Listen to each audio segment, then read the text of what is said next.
I think we'll wait another minute or two and see if anyone else wants to join, and then we'll continue.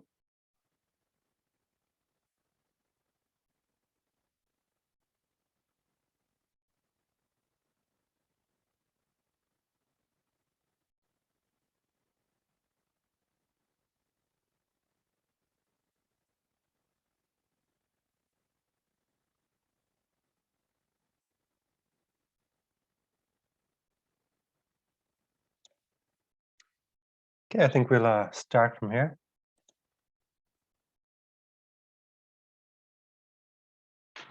So hello, everybody. My name is John Deely.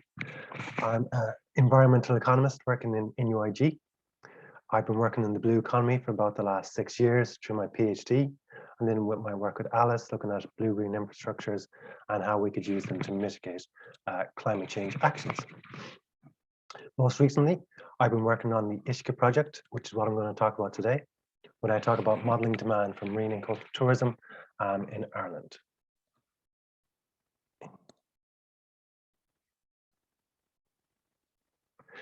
Yeah, so the project itself is headed by Professor Stephen Hines and Professor Mary Cawley. It started in April of 2020, and there's obviously been a lot of changes in tourism since then. But our original aim was to further our knowledge of sustainable marine tourism development by examining the exact links between marine tourism products, providers, and natural and cultural assets, by assessing what sustainable marine tourism means for local stakeholders, and by assessing international best practices in terms of sustainable marine tourism development. Now, what all that means practically for us was, we're looking at policy development in Ireland around the marine tourism sector, benchmarking that against international tourism, seeing how we could enhance our tourism product and where other countries and nations have excelled. We were also looking at doing qualitative analysis. So originally, we had aimed to do our qualitative analysis over this past summer, but due to COVID-19, we had to change our plans.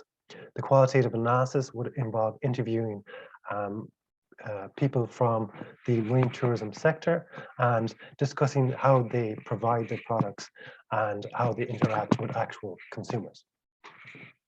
So today, we're going to look at the quantitative elements of the UISCE project. But before that, I'd like to start with some definitions. So the definitions here are important because we use some definitions that diverge from the EU standard, and other definitions are the EU standard, but most people might have a different interpretation of what that definition generally is. So first of all, we have a coastal area. So coastal area for us is defined as a coastal city, town, village, or rural area close to the sea. Now, the EU standard is to be 50 kilometers away from the ocean or sea, but because Ireland is so small, most places will be within 50 kilometers of the ocean. So we just use our close to coastal area as a definition. So for this particular webinar, we're going to call it a marine-related activity as any water-based activity that necessitates contact with the sea. So like swimming, surfing, boating, yachting, and angling. So if you use a tool or an implement that goes into the ocean, we also count that as a marine-related activity, like angling. So a tourist is a visitor whose trip involves an overnight stay. So that's the important part of that definition. It's an overnight stay away from the usual place of residence. So this does not include day trippers. So a day tripper is a person who takes a period of time away from their home to a coast or marine area and then goes back to the same residence during the night, as one may expect. So we're going to go over this idea of a day tripper and an overnight stay quite often when we discuss our domestic tourism product. But it is important to remember that when you see Fáilte Ireland's reported statistics, they count a tourist just as a person who takes an overnight stay. So all that day tripper economic data is kind of pushed aside or not really thought about that much. Now that's just not Fáilte Ireland, that's the EU standard.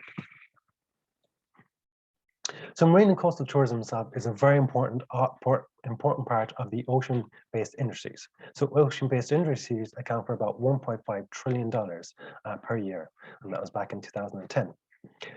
Marine and coastal tourism accounts for 26% of this total value and 22% of the total employment. The OECD have predicted that by 2030, marine and coastal tourism will be the largest sector of this ocean-based industries, accounting for 777 billion in revenue and 8.6 million people employed. Now, this prediction was made back in 2016, and that was a prediction presuming that things went forward in the way they had been. So things may have changed quite a bit since then. In Europe, up to 2018, marine and coastal tourism was actually a larger sector than in the global economy. It was the biggest sector. It accounted for 3.1 million persons employed, 62% of the total employment, and adding 88.6 billion in gross value, 41% of the total. So in Ireland, marine and coastal tourism is equally important. It contributed 2.6 billion to the Irish economy in 2018. This is made up of 1.9 billion from overseas tourism, 0.7 billion from Irish domestic overnight tourism. There's an additional about 0.7 billion that is accounted for as day trips that is not included in this value. Tourism numbers have increased since 2012 after the dip in 2008. And in fact, in 2012, Harnessing Our Ocean Wealth, which is a marine policy document for our whole ocean economy, had set targets of revenue of 1.5 billion by 2020. As you can see by the 2018 figure, this was going to be eclipsed. So that's 1.5 billion just from overseas tourism. This was going to be eclipsed, but in 2020, we obviously had a massive downturn in overseas tourism. It's also worth pointing out that there is a myriad of benefits from marine and coastal tourism that are non-monetary. These benefits include spiritual, health, psychological, and there's a wealth of literature out there now based around the importance of the marine and coast life and marine and coastal tourism that is not truly captured by these values that I'm presenting. So in 2018 and 2019, 2 surveys were conducted. These are the quantitative surveys that we're going to be discussing today. The first was a domestic survey, and the second was an overseas survey. I'm going to begin with the domestic survey and go through some summary statistics, then move on to the overseas survey, summary statistics, and then I'm going to go on to the quantitative analysis itself. So sampling took place in February and March of 2019, and 1,014 people were interviewed at their households. A quota-controlled sampling procedure was taken to match census statistics from 2017 for age, sex, social class, and region of residence. During the survey, people were asked questions in relation to their expenditure on marine and coastal tourism, how many days trips they took, how many overnight trips they took, to tell us about their experience with the Wanda Atlantic Way, which we'll go through in some more detail a little later on, and their experiences with marine and coastal activities. They were also obviously asked demographic questions. So there was 81 sampling points. So they went around Red Sea in this case, which was a survey company, went around Ireland and interviewed people at 81 different electoral districts. The survey took about 10 minutes, and there was a report written based on this survey that can be found at this website that outlines the summary statistics and extrapolates to the nation based on these statistics.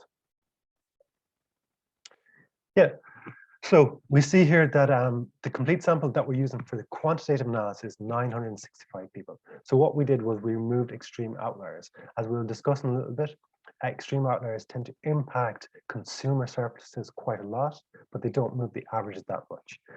So we lost about 49 people there. The average person spent about 72 euro per day trip and took 5.1 day trips, meaning that in 2018, they spent 367 euro on day trips. On overnight trips, they spent 260 euro per overnight trip and took on average 1.3 overnight trips. And their expenditure in 2018 for the average person was 338 euro, which means that the average person was spending more on the day trips than the overnight trips. And I will remind you again, the day trips are not commonly cited as a source of revenue for marine and coastal tourism industries when we're talking about national statistics. So we saw that quite a large number of our sample were coastal trip makers, went to the coast at least once, either for a day trip or overnight trip, about 81, 82%. On average, they spent more at the coast, as you would expect, €86, and took 6.1 day trips. And again, they spent more on day trips than overnight trips. Importantly, and a point that Stephen Hines has made a number of times, is that marine active people who are actually going to the coast and engaging in the sea or the ocean, are spending more money per day trip, €106. They're taking more trips, and on average, they're spending more in a given year on day trips and likewise on overnight trips. So it would behoove governing bodies to invest more on marine and coastal tourism than other types of tourism, as it is the most lucrative. But here we find that the marine active people spent more on overnight trips than on day trips, which is contrary to the sample as a whole and coastal trip makers. But even though I've made the point that day trips are more money has been spent on day trips than overnight trips, it is important to understand where that money is going and whether or not it's actually going to the coastal areas. So here we have two pie charts, the day trip pie chart on the left and the overnight pie chart on the right. As you would expect, the largest expenditure for overnight trips is accommodation. A large proportion of day trips, the expenditure is on travel. Now, on day trips, people tend to travel less far, but because they're traveling twice, so they're going more often, they're actually taking more day trips than total overnight trips, they're spending more on travel. So if one was to assume that half of that travel expenditure, be that renting a car or petrol or diesel, is going to the place of residence as opposed to the marine and coastal area, it would actually turn out that overnight trips contribute more money to the marine and coastal areas than day trips. So even though day trips expenditure is higher, it seems that most of the money from the overnight trips will go to the coastal area, whereas that may not be true for day trips. So looking at the proportion of respondents undertaking activities, we see up at the top for domestic people, a large proportion did interact with the coast, particularly through walking and swimming and other beach activities. On the other end of the spectrum, we find the more expensive marine activities. So it seems that most people are engaging in these free or very cheap coastal activities, and very few people are actually engaging in the more expensive activities. But it's also worth noting that the more expensive activities are not only expensive in terms of money, but there's a time cost. So there's a skill level towards sailing and angling, maybe diving, that isn't needed for coastal walks or runs. So here we have the spread of domestic tourism. So in each county that is coastal, we have pie charts, and the larger the pie chart, the more activity that's going on in that area. We see that there's quite a nice spread, particularly along the west coast. There's a lot of activity in the west coast, which is along the Royal Atlantic Way, which could be a major driver of that activity.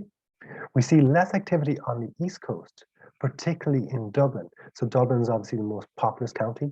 So one may expect that if it is a coastal county, which it is, that there'll be a lot more day trip activity in this coastal area than any other county in Ireland. But we don't think that doesn't seem to be true. And we will come back again and again to the idea that Dublin doesn't seem to be seen as a coastal area or an area to undertake marine and coastal activities. Yeah, so moving on to the overseas survey. So sampling took place in August and September of 2018. So people were actually interviewed during their trip, and they're asked to project to the end of their trip. So we want to encompass the entirety of the trip, not just the portion they had already taken. Again, the survey was quite similar to the domestic survey, but we didn't ask them about day trips. So it was just all overnight trips, their expenditure, the counties they went to, and the activities they undertook, as well as demographic questions again. So 4 sites were used in which to undertake the survey, all of which are coastal in nature. So we have 2 in Dublin, 1 in Galway, and 1 in Killarney, so Kerry. But as we will see again and again, Dublin doesn't seem to be viewed as a coastal area, and it is obviously the area that's visited most by overseas tourists as well as domestic tourists. So it's important to have them to interview sites in Dublin. So instead of having demographic quotas, This time we use minimum quotas for country of residence, which again matched the Central Statistics Office's reference numbers for nationalities coming to Ireland. And then we'd free fall out for age and gender and other demographics, but we tried to get a spread. Again, the survey was about 10 minutes, and a second report was written up based on the results of the overseas survey, which can be found at this link below. So here we actually conducted 620 full interviews. 10 people were removed because they were excessive spenders. Well, spent more than a lot more than the average. I would say they're excessive. So about 3/4 were coastal trip makers, but only about a fifth. Only about a fifth were marine active. So a lot of people are going to the Irish coastline. A lot of overseas tourists are going to the Irish coastline, but not that many are actually getting into the ocean. 41% of the complete sample was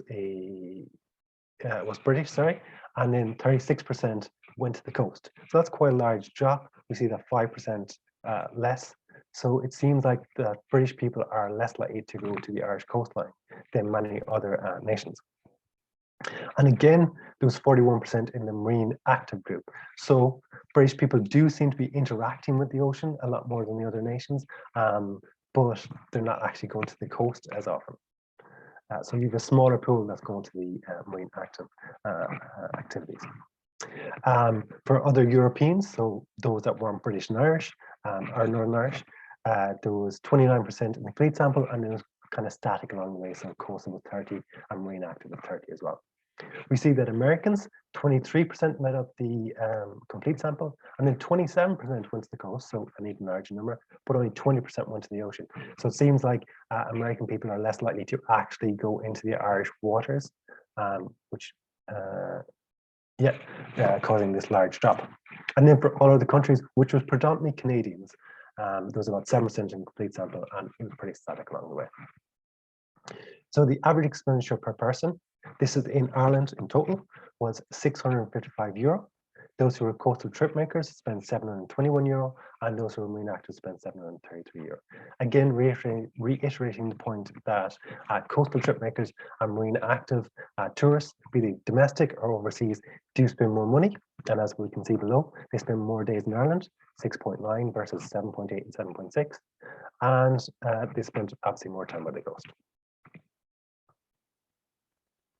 Again, I broke down the expenditure for the overseas tourists using a pie chart, but the expenditure is kind of similar in terms of the different groupings or segments that they spent the money on. So there's not a hell of a lot to discern from this. Again, we see similarities in the participation rates between those who were domestic and those who were overseas. Again, we see the free activities, the coastal walks, the sightseeing, beach activities are the most prevalent for the overseas as well, and the more expensive marine activities are less often undertaken. We do see that swimming takes a big jump down from overseas tourists as in comparison to domestic tourists. So this is an important slide here. See, overseas tourism spread. Again, I'll just reiterate that the size of the pie chart denotes how much activity is going on in that county based on our sample. And we see three big winners: Galway, Clare, and Kerry. Now, two of them were sampling points, Galway and Kerry, but obviously Dublin doesn't seem to have a lot of activity, nor does the rest of the East Coast, even though two sampling points were there. So we don't really get much spread from coastal tourism activity from overseas tourists, which is something that we would need to combat in some way. And we will come back to that point a couple more times. Yeah, so just briefly to touch on the Wild Atlantic Way. So the Wild Atlantic Way is Ireland's first tourism branded experience. We have three more since. Ireland's East, being on the East Coast and being something similar to Wild Atlantic Way, except a lot as coastally dominated in terms of its focus, more historically dominated. And then we have Dublin and Ireland's hidden Midlands as well. So it's one of the longest coastal routes in the world. It spans 2,600 kilometers. And we asked the respondents, from both the domestic survey and the overseas survey, whether or not they were aware of the Wild Atlantic Way, how many days spent in the Wild Atlantic Way, and just their interaction with the Wild Atlantic Way in general. And we find that 90% of domestic tourists were aware of the Wild Atlantic Way, which is a huge number, a real achievement, and 40% went in 2018 alone. We also found that 70% of overseas tourists were aware of the Wild Atlantic Way, and 60% went on their current trip to the Wild Atlantic Way at some stage. The average number of days by the Wild Atlantic Way was 1.7 for the entirety of the domestic tourism sample, and 2.5 days for the overseas sample. We also asked the respondents to rate the activities that they went on, not just in the Wild Atlantic Way, but in general in Ireland, the marine and coastal activities. And the response was very high. So out of 5, the average was 4.75 for the domestic sample and 4.8 for the overseas sample. So most people are basically saying that the activities they undertook, the quality of them was 5 out of 5. Yeah, so now I'm going to move on to the quantitative analysis. Again, I'm going to start with the domestic and then move on to the overseas. I'm actually going to explain the models through the tables or the results tables rather than going through the mathematics of it, because I want to point out what is important rather than how they work itself. So the Logit model, participation model, we've done 2 of them for the domestic tourism data. The first is day trip participation and the second is overnight trip participation. So what the Logit model does is it predicts the probability of day trip participation or overnight trip participation. So participation here is taking at least 1 day trip or 1 overnight trip. And if we see a coefficient that is positive and significant, with significance denoted by the stars, so 1 star for 10%, 2 stars for 5%, and 3 stars for 1%. So a positive and significant variable means the probability of participation increases, and negative and significant coefficient means the likelihood of participation falls. So for the overnight participation model, we find that social class and income have a big impact on participation, a significant impact on participation. In comparison to those in social classes A and B, which are typically the highest earning social classes, those in social classes C1 to D and social classes E and F are less likely to participate in the overnight market, marine and coastal market. So they're less likely to take at least 1 marine and coastal trip that involves a night stay. Those who were on 0 to 30,000 were, well, it's better phrased this way. Sorry, those on 30,000 to 60,000 and those on 6,000 plus were more likely to participate in the overnight market than those on less than 30,000. We also found that the income refused category was significant, and we do find this quite often, but it's hard to discern why exactly it's significant. So the income refused category was those who refused to tell us what their income was, which is fair enough. And then we wouldn't look back in the data and see if we could see from their social class or age or other demographics what bracket they might be in, because economic theory generally views it as those are normally the people who are lowest or the highest income, but we couldn't discern exactly where they were coming from. So it's impossible to say why we got these significant results for income refused, but they do present themselves. We also find that students were more likely to participate in the overnight model. Sorry, they were less likely to participate in the overnight model, but those with 3rd level education were more likely to participate in the overnight model, which means that there's a turning point. So sometime after becoming a student and getting your 3rd level education, you do tend to take more overnight trips, probably around the time that you get your first higher paying job. We found for the day trip model, for day trip participation, that age had a quadratic effect, meaning that as age increased, the probability of taking a day trip increased up to a certain point, which was 57 years, and then started decreasing again.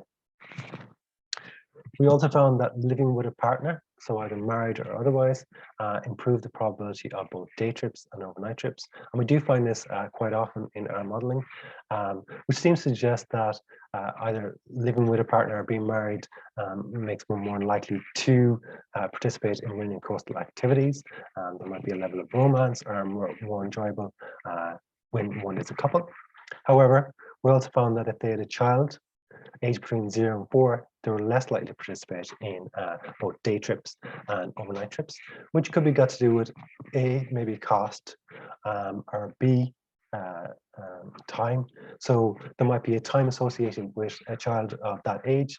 That means that you don't have free time to go to the coast, and also they're less able to participate in coastal activities because they'd be too young. So that might mean that other activities have to take precedence. Yeah, those who were, if the respondent had a dependent aged between 5 and 15, they were more likely to take overnight trips. So there is a certain point when the child becomes old enough that it does increase the likelihood of participation in marine and coastal tourism. Yet an important thing here is that distance to coast was not significant. So I think a lot of people would have expected that the distance to the coastline would predict the number of the day trip participation and overnight trip participation. But in this case, we did not find that.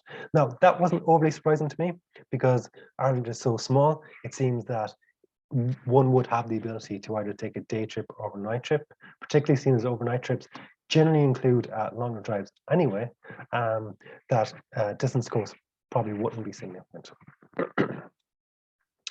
So yeah, Dublin we found was significant for participation in the day trip market, but I'm going to come back to that now and again in a second, because it's worth looking at the other models before we get a full picture of Dublin as a coastal entity. Being aware of the Wild Atlantic Way was positive and significant for both the day trip participation and overnight trip participation, as one may expect. So if you knew about the Wild Atlantic Way, you're more likely to go on day trips or overnight trips to any coastal area, which makes sense. If you're aware of the Wild Atlantic Way, you probably are more involved in coastal activities and more cognizant of what's going on along the coast. Plus, if you're actually in the Wild Atlantic Way in 2018, which 40% of the domestic sample was, you would have said yes to participation, and you would have participated, sorry, and you would have said yes to awareness. So now we look at the travel cost models for the domestic sample. So the travel cost model in itself is a count data model. So it predicts the probability of taking more day trips or more overnight trips. So it's not just participation, it's the amount of trips this time. We are using a truncated travel cost model. So for the domestic tourism data set, what we have is the expenditure spent on a trip, and we're using that to infer cost.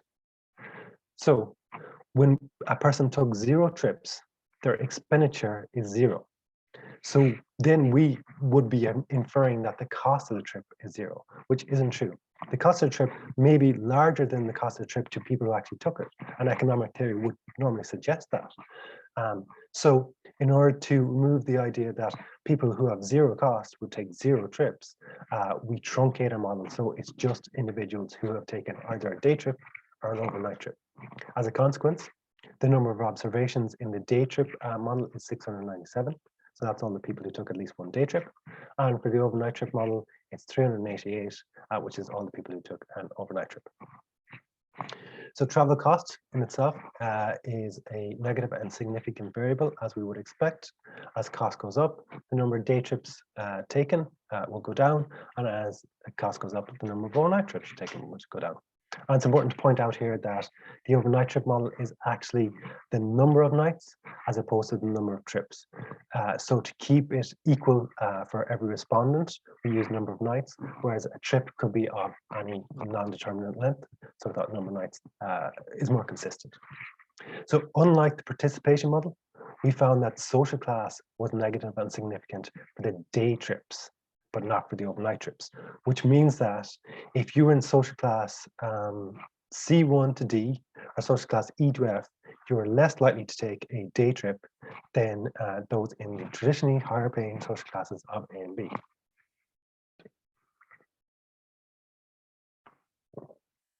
Yeah, income. So if you were earning 60,000 or more, you tend to take more overnight trips or more nights by a marine coastal area in comparison to those on less than 30,000. And again, we find the income refused category is significant, but we can't say exactly why. Yeah, some of our employment variables were significant. Those who were unemployed were less likely to take overnight trips.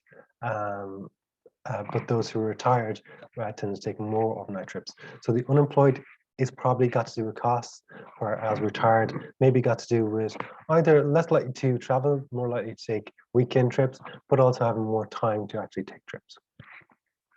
Again, we find that living with a partner, so either married or living as married, meant an increase in the number of day trips one took.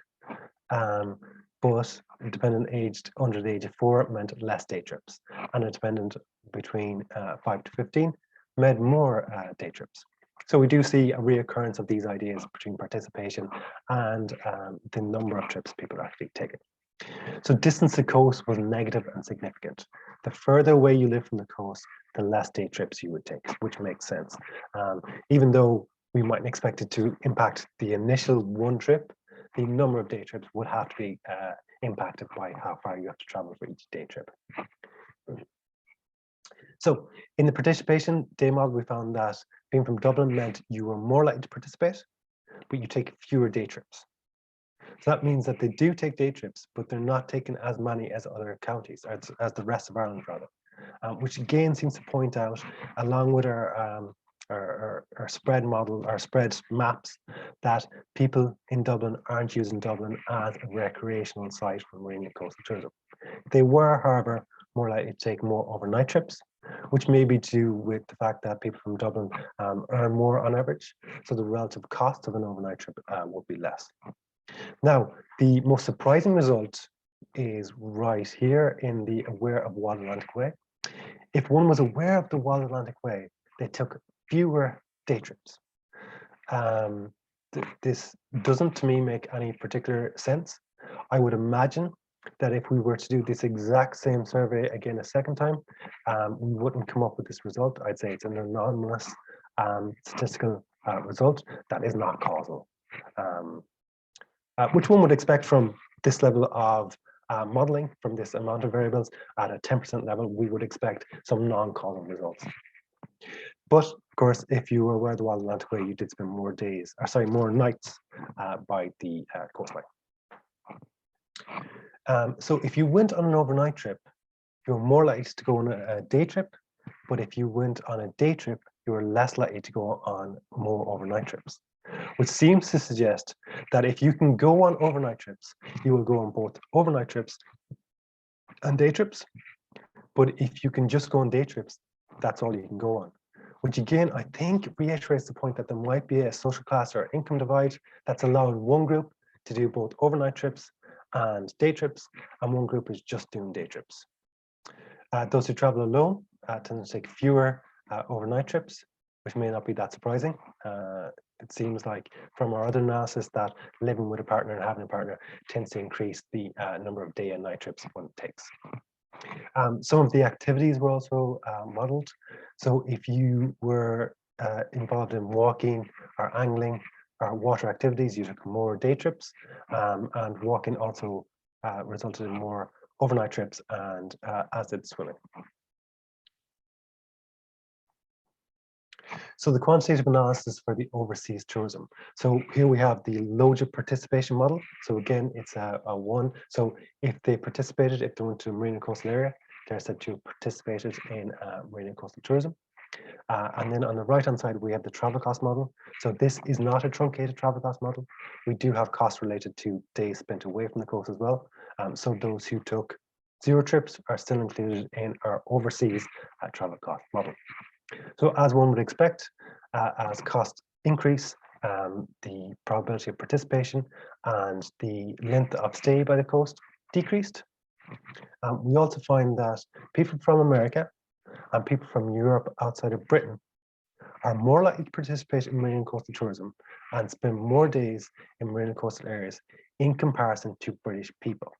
So again, this probably goes back to the idea that British people aren't interacting with our Irish coastline as often as other nations, particularly people from the rest of Europe and from the USA. Somewhat surprisingly, if you travel alone, you're more likely to participate in marine and coastal tourism and spend more days by the coast. So this is a market that is very rarely thought of, I'd imagine. Mostly, if you were to see even advertisements, it's mostly generated towards families and groups, and the person traveling alone, which predicts more days by the coast, is often forgotten about. So it's worth considering these people when developing policy. If you travel with children, you spend more days by the coast as well. And if you're part of a tour group, you're more likely to participate in marine and coastal tourism, but did not spend any more days by the coast. Now, we'll go back to this point again in a minute, but there seems to be a suggestion that tour groups tend to go to the site of interest, be that the Cliffs of Moher, and just stay there as long as it takes to take a picture. So they're not really contributing to the marine and coastal areas, but they still have that same environmental impact. We also found that people on business trips, so business and pleasure trips, as opposed to just pleasure trips, were less likely to participate in marine and coastal tourism.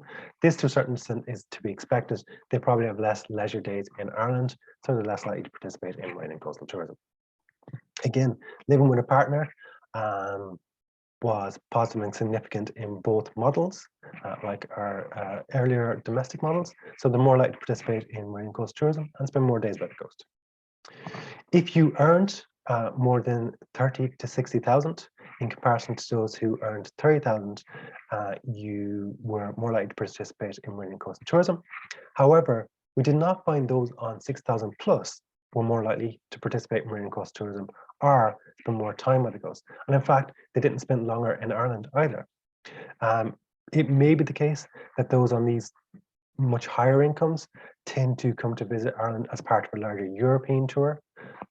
So they may be going to England and France as well. So they don't spend as much time by Ireland, and they may tend to spend their marine and coastal time in warmer nations, or these southern parts of warmer nations, in comparison to Ireland. Again, we find income infused is positive and significant, and yeah, so participation in walking and cycling also predicts more days in marine and coastal areas, as does water activities. So it does seem that the investment, which there has been quite a large investment in coastal routes, has been very beneficial. We saw across all our models that walking and biking on coastal routes increased some level of activity. So the consumer surpluses. So consumer surpluses are the value above what a person has spent, which they retain from a day trip or overnight trip to a marine and coastal area. In the case of the domestic day trip model, the consumer surplus was €225 and the expenditure was €86. So there's in comparison to how much is being spent, there's a very large consumer surplus. For the domestic overnight trips, the consumer surplus was €368 and expenditure was €179. So about double the expenditure, which means that you were receiving less from an overnight trip in terms of consumer surplus in comparison to your expenditure, but you're still experiencing a lot of consumer surplus.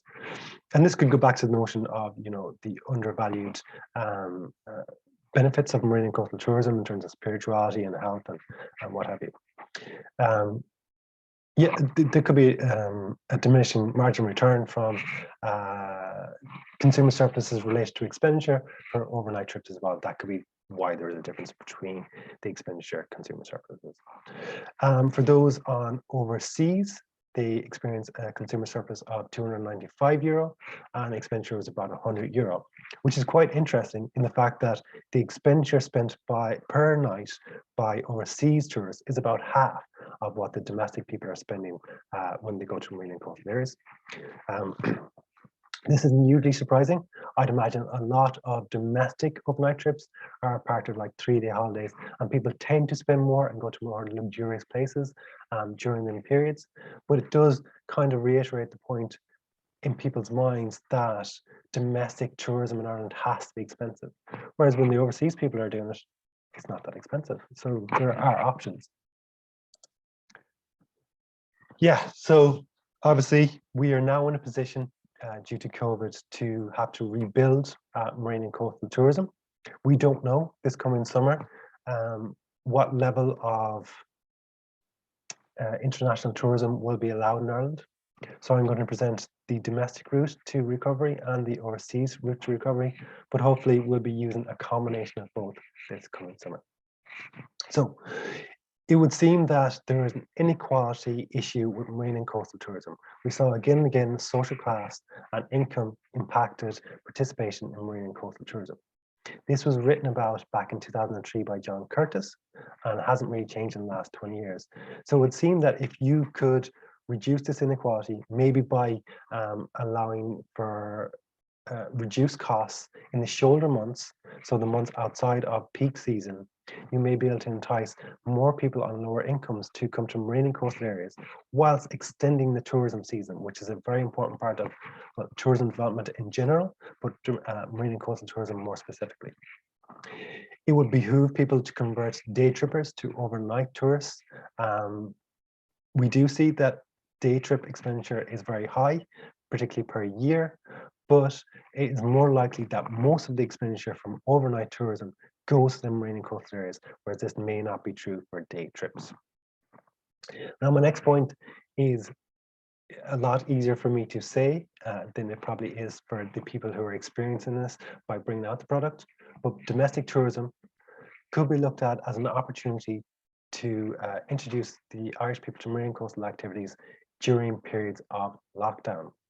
So if Irish people were introduced to the sea in a manner that would make them recurring tourists, even day trippers, we may be able to extend the tourism season through domestic tourism into shoulder months when the Irish waters are pretty much the same temperature in May as they are now in November.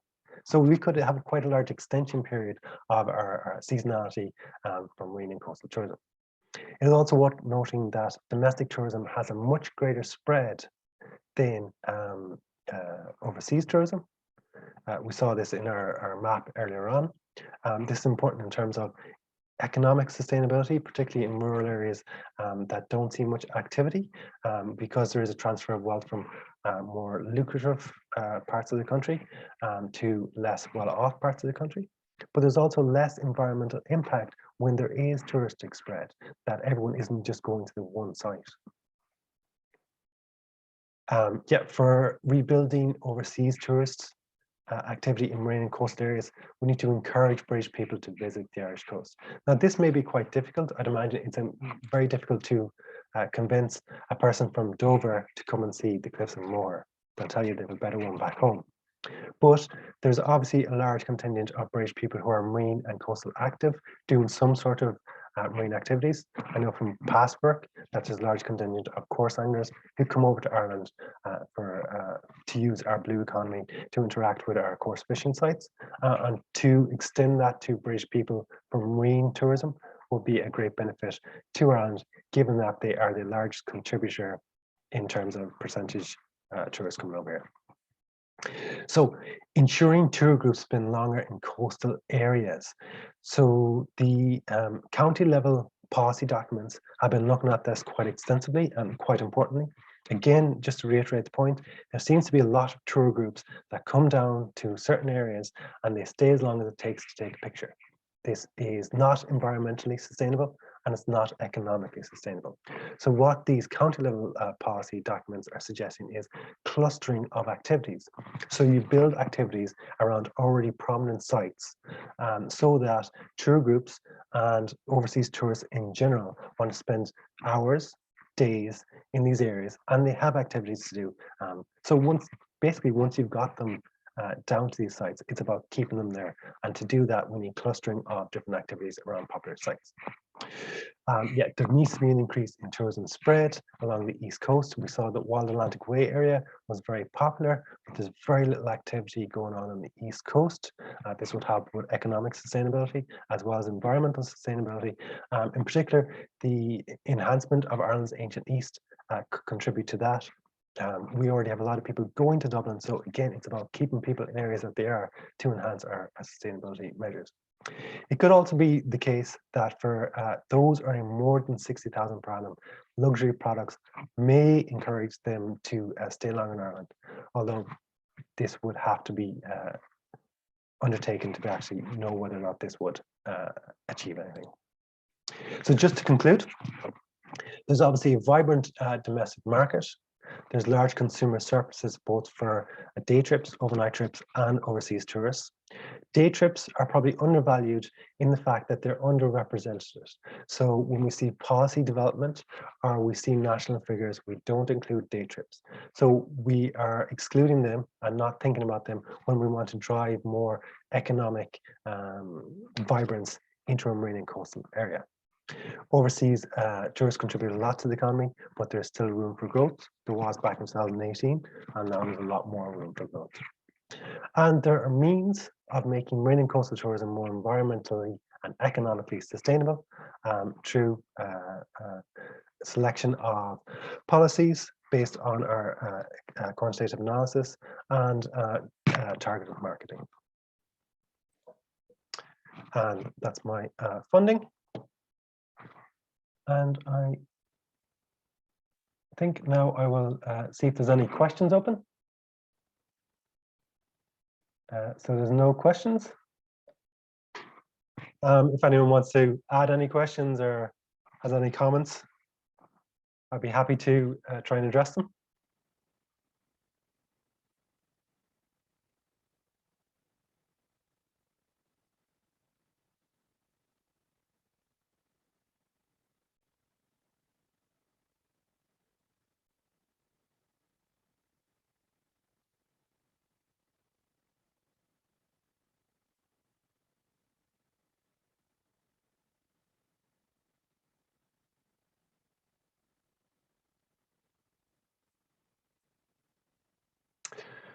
How you doing, Finola? Finola asked, when was the research carried out? So the actual surveys were conducted in 2019 for the domestic surveys and 2018 for the overseas surveys. The analysis was just done this in 2020, but the reports then were written in 2019. So using the summary statistics from the overseas data, and a second report was finished in 2020 for the domestic data as well.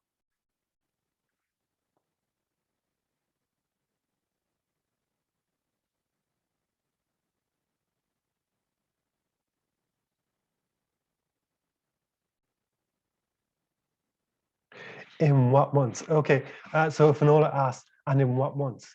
It could have an impact on response to coastal activity and the number of overseas visitors. Yeah, so for the overseas, it was in, let me see.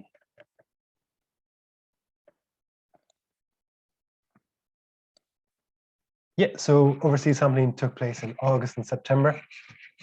And yes, you are right that that would impact the numbers, but what, and coastal activity, of course, as well,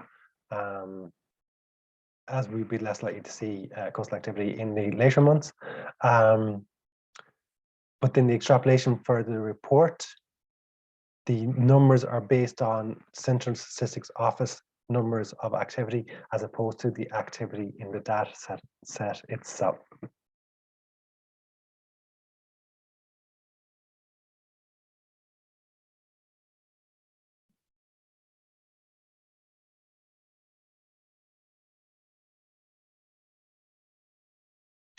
So what type of policy change would you see as improving day trips?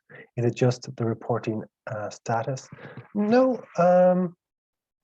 Well, I think in general, the policy has been developed in a manner that asks people to develop more overnight tourism activity. So I think if it was included in the national reporting, and then therefore included in policy targets, it would be a starting way to build towards aiming for increase in day trip. I think the big issue is that it's not aimed for it all. It just kind of happens, and that's seen kind of as good enough. In terms of other policies, I suppose, like there's large benefits towards the day trips as well, because there's a lot more activity outside of normal touristic season. So one could encourage day trips in the shoulder months by some sort of rebate system, some sort of offering during these off-season peak periods.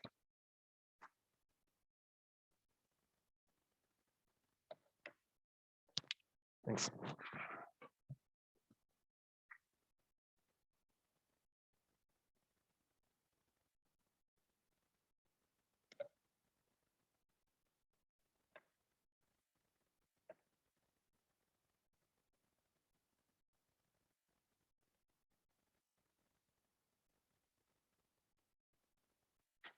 Finola also says, to your point, Dublin in the shoulder seasons have not been taken up by the regions. Yeah, that's true. Like, yeah, there seems to be a large missed opportunity in Dublin and the surrounding counties in terms of touristic marine and coastal activity, which is a shame, because obviously so many people go to these areas that it seems like it would be in some ways easy to capitalize on that. Maybe not in Dublin, maybe it's already built up in a certain way, but in Louth and in surrounding counties, we might be able to encourage more marine and coastal activity. I mean, at the other side of Louth, there's a lot of marine and coastal activity up in the north of Ireland. In the name escapes me now, but there's a huge amount of coastal activity. So there's no reason that it couldn't happen in Louth too.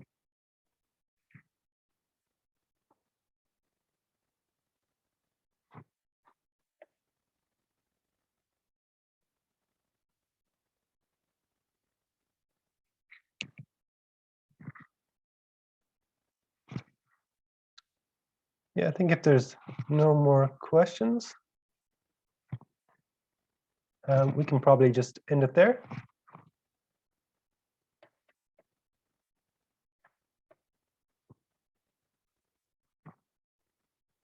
Yeah, okay. Thank you everyone for coming along. It was a pleasure talking to you, and I hope you got something out of this.